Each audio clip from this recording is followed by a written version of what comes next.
तेगी किरण के प्यारे नाजरीन, अस्सलामु अलैकुम वरहमतुल्लाहि वबरकातुह। आज हम फिर हाजिर हैं एक नए सबक के साथ, जिसमें हम अलिफ मकसूरा के बारे में पढ़ेंगे और उसके बारे में अच्छी तरह जानेंगे। उर्दू हरूफ तहज्जी का पहला हर्फ है अलिफ। अलिफ की दो शक्लें होती हैं, एक अलिफ मकसूरा या सादा अलिफ और दूसरा अलिफ ममदूदा।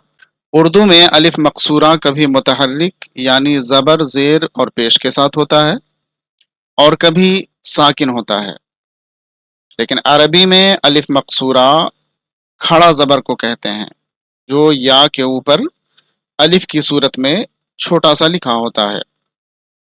अलिफ मकसूरा की मिसाल उर्दू में जैसे इन, उन, अगर वगैरह है। अलिफ ममदूदा की मिसाल जैसे आसमान, आराम वगैरह। और अरबी में अलिफ मकसूरा की मिसाल जैसे आला, अदना, ताला वगैरह है। ये अलिफ मकसूरा आपने अच्छी तरह समझ लिया। अलिफ मकसूरा को समझने के बाद अब अपनी स्क्रीन पर मौजूद टेबल को देखें और उसमें दिए गए अल्फाज को हिज्जे करके पढ़ें। ये जो टेबल आपकी स्क्रीन पर मौजूद है, ये जो टेबल आप देख रहे हैं, इसमें जो अल्फाज इस्तेमाल किए गए हैं उनमें अलिफ मकसूरा का इस्तेमाल है। उसके अलावा उर्दू के जो अल्फाज हैं, ये पहली लाइन में जो अल्फाज हैं वो सब अरबी के अल्फाज हैं। यहाँ जो ये अल्फाज आप देख रहे हैं दूसरी लाइन से, वो उर्दू के अल्फाज हैं। आप इसको हिज्जे करके पढ़ें और अच्छी तरह समझने के बाद फिर हम अगला टेबल देखेंगे। तो चलें पढ़ते हैं। अदना, ये हिज्जे करेंगे। अलिफ दाल ज़बर अद, नू खड़ा ज़बर ना, अदना। मीम ऐन ज़बर मा, नू खड़ा ज़बर ना, माना। अलिफ ऐन ज़बर आ, लाम खड़ा ज़बर ला, आला। ते ज़बर ता, ऐन अलिफ ज़बर आ, लाम खड़ा ज़बर ला, ताआला। मीम पेश मू, साद लाम ज़बर सल, लाम खड़ा ज़बर ला, मुसल्ला। गाफ अलिफ ज़बर गा, हे साकिन, गाह। मीम पेश मू, तो अलिफ ज़बर ता, बे काफ ज़ेर बिक, मुताबिक। ऐन ये ज़ेर ई, दाल साकिन, ईद। मीम जाल ज़बर मज, हे बे ज़बर हब, मज़हब। मीम ज़ेर मी, ये अलिफ ज़बर या, नून गुन्ना साकिन, मियाँ। ऐन ज़बर आ, काफ ये ज़ेर की, दाल हे ज़बर दह, अकीदा। अलिफ लाम ज़बर अल, लाम खड़ा ज़बर ला, हे साकिन, अल्लाह। ऐन ज़बर आ, लाम ये ज़बर लई, काफ ज़बर का, अलई का। ये अल्फाज आपने पढ़ लिए और इन अल्फाज को आपने अच्छी तरह समझ लिया।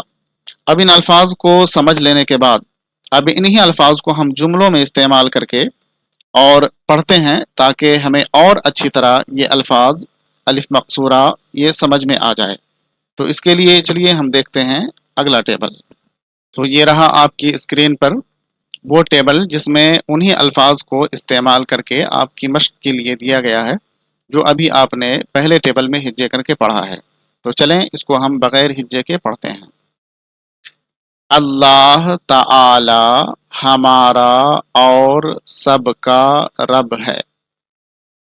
सारे जहान को उसी ने पैदा किया। वही अकेला खुदा है। उसका कोई साझी नहीं। ईदगाह में अदना, आला, हर तरह के लोग आते हैं। मुसल्ला का माना जा नमाज है। यहाँ ये देखें, मुसल्ला माना, उसी तरह अदना, आला अभी आपने पढ़ा है। इन सब में अलिफ मकसूरा, ये खड़ा ज़बर जो आप देख रहे हैं ऊपर, इसी को अलिफ मकसूरा कहते हैं। वो आदमी अच्छा है जो नमाज रोज़ा का पाबंद है। جب اللہ تعالی کا نام لینا ہو تو اللہ پاک یا اللہ تعالی یا خدا پاک کہا کرو۔ خبردار اللہ میاں ہرگز نہ کہو۔ جاؤ مصلی اٹھا لاؤ، ہم نماز پڑھیں گے، صرف سنی مذہب کے مطابق اپنا عقیدہ رکھو۔ یا نبی سلام علیکہ پڑھو۔ یہ جملے آپ نے پڑھ لیے اور آپ نے اچھی طرح الف مقصورہ کو سمجھ لیا۔ امید کرتا ہوں کہ آج کا سبق آپ کو اچھی طرح سمجھ میں آ گیا ہوگا۔ اگر ویڈیو اچھی لگی ہو تو لائک کر کے اپنے دوستوں کے ساتھ شیئر کر دیں۔ اگر چینل پہ پہلی بار آئے ہیں تو چینل کو سبسکرائب کر دیں۔ آج کے سبق میں بس اتنا ہی، پھر ملتے ہیں اگلے سبق میں۔ خدا حافظ۔